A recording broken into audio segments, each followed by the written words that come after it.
Friends, good evening everyone. Present అయితే మనం శ్రీకాకుళం జిల్లా అరసవెల్లి సూర్యనారాయణ టెంపుల్ దగ్గర అయితే ఉన్నాం.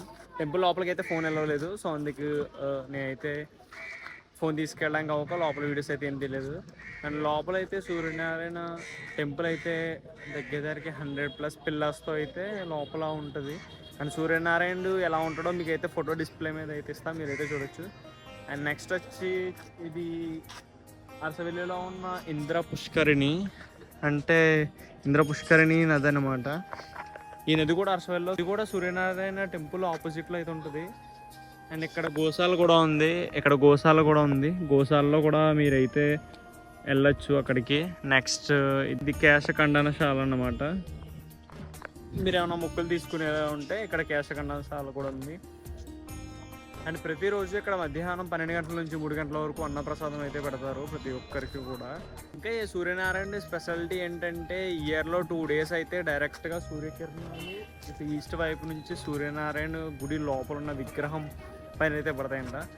అండ్ నాకు తెలిసిన ఇన్ఫర్మేషన్ ప్రకారం October 1, 2 అండ్ March 9 and 10 ఈ 4 dates లో 2 days అయితే October 1 అంటే రేపు, ఈరోజు నేను September 30 డే అయితే నేనైతే ఇక్కడ నుంచి వెళ్ళిపోతున్నాను. October 1 అంటే రేపు మార్నింగ్, ఎర్లీ మార్నింగ్ 6 o'clock నుంచి 6:10 వరకు ఒక 10 minutes, ఒకవేళ మేఘ లేకపోతే మాత్రం 10 minutes కంటిన్యూగా సూర్యదేవుడు విగ్రహం మీద అయితే సూర్యకిరణాలు అయితే పడతాయంట. నెక్స్ట్ వచ్చి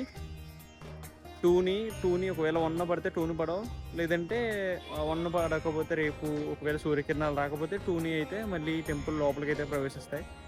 ఇంకొక డేట్ వచ్చి March 9 or 10, ఈ 2 daysలో ఏదో ఒక డే అయితే డైరెక్ట్గా సూర్యకిరణాలు అయితే గర్భగుడిలో ఉన్న శ్రీ సూర్యనారాయణ విగ్రహం మీదకి అయితే పడతాయంట. ఇది ఇక్కడ నేను తెలుసుకున్నది అయితే. సో నెక్స్ట్ అయితే ఇంకా చాలా ప్లేసెస్ ఉన్నాయి మనం శ్రీకాకుళంలో ఎక్స్ప్లోర్ చేయడానికి. సో ఇక్కడ నుంచి అయితే మనం చూడొచ్చు శ్రీ సూర్యనారాయణ స్వామి గుడి గోపురం. ఇదే అండి సూర్యనారాయణ స్వామి వారి గుడి గోపురం.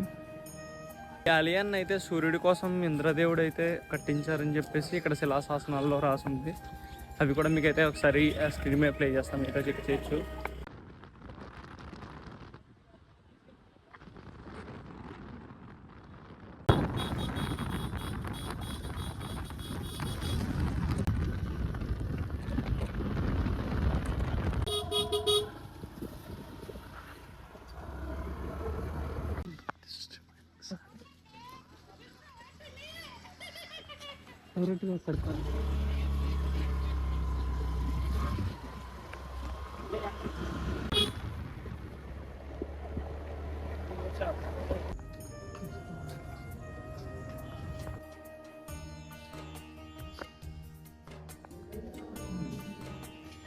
ఇవి వాళ్ళు పూజించే దైవాలు అందరూ.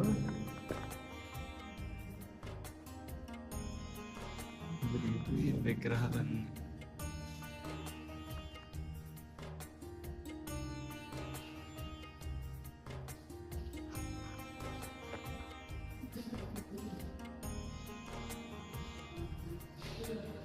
భవిష్య బుద్ధ,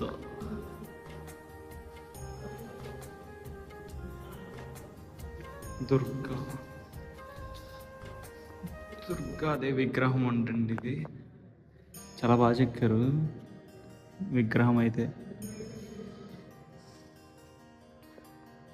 స్తూప గౌతమ బుద్ధుడు, అక్షోభ్య ధ్యాని బుద్ధ. పగిలిపోయిందండి ఇది కూడా, చూడొచ్చు మీరైతే. Hello friends, good evening everyone. Present మనమైతే సాలిహుండం శ్రీకాకుళం జిల్లా ప్రజెంట్ మనమైతే శ్రీకాకుళం డిస్ట్రిక్ట్లో సాలిహుండం అయితే గ్రామంలో అయితే ఉన్నాం. ఇక్కడైతే మనం చూడొచ్చు 500 AD అంటే 5వ శతాబ్దం నాటి మొత్తం బుద్ధుడు విగ్రహాలు అనమాట. అప్పుడు బౌద్ధ మతస్థులు ఈ కొండ మీద అయితే బుద్ధుడు నివసించారని చెప్పి ఇక్కడ చెప్తున్నారు. సో అప్పుడు ఆ టైంలో ఇక్కడ చెక్కిన శిల్పకళ మొత్తం మీరైతే చూడొచ్చు ఒకసారి మొత్తం వీడియో.